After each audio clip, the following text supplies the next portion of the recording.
Hi. What I've got here is a mains inverter that takes 24 volt DC input and provides a 240 volt output. Fairly simple device here. British standard. See, and that's the mains inputs. A cooling fan.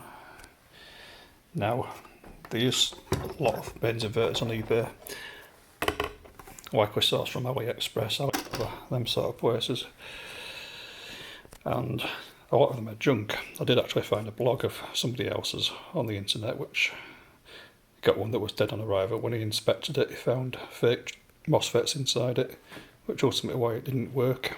The unit was downright dangerous, cheap junk. Now, I haven't heard of this brand before, so what we're going to do is set this apart and see if that falls into the cheap junk category or whether it's decent. So I'll put a link down below to the blog that I found.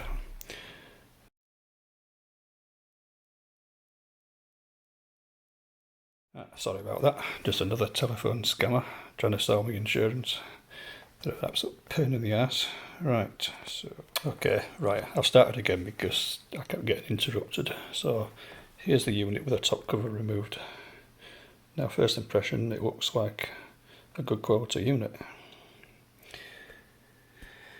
Bank of MOSFETs here, the bank of MOSFETs there.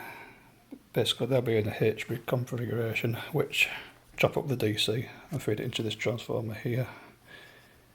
Steps it up to 240 volts, and it goes through some filtering and to the output there. Quite simple really. It's a modified sine wave inverter, not a pure sine wave. The pure sine waves will usually have a big toroidal transformer in the middle, and there's your beefy inputs. Yeah, it doesn't look like a cheap piece of crap. It's two 20 amp fuses in parallel to give you a 40 amp fuse. Maximum input on the back says maximum current it will draw is 37 amps. Right, let's have a close look at the chips inside.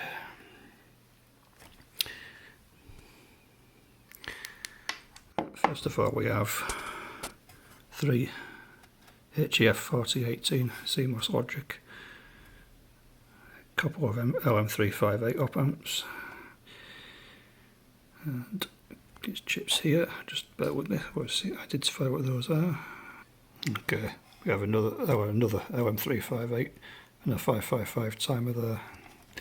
That 555 timer will likely generate the 50 Hz square wave, which feeds the MOSFETs, which in turn drives the primary of this transformer here. Moving on, opto isolator. And this looks like the chopper control circuitry.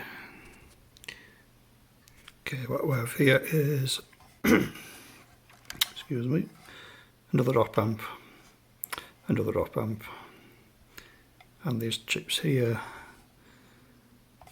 and there are, trying to get my fingers, I'm trying to do this on my phone, that's there, they are KA7500 switch mode power supply ICs. Yeah, KA7500S. I think that's pretty much it. Oh no, there's another IC down there. What's that? No, I'm 324. That's hiding down there. So yeah, all in all, it looks like a decent unit. Not the typical cheap Alibaba rubbish that was likely to explode and burn your house down. Yeah.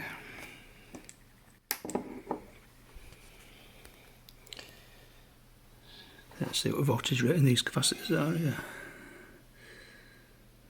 100 microfarad. Oh, the G-Luxon though. G-Luxon are a really crappy brand capacitor. You often see them on old Dell computer motherboards where they've exploded. Yeah, I remember G-Luxon. I used to repair a lot of computer monitors and computers back in the day, and they were a really bad brand. 85 degree as well.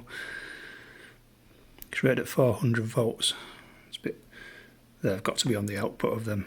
They've got to be on they've got to be on an output. On each side of the H bridge they've got to be. Well, it doesn't really make sense, that. I guess if you look there, they say appear to be on the DC input. Whether they have 400 volt capacitors on the DC input, I wonder.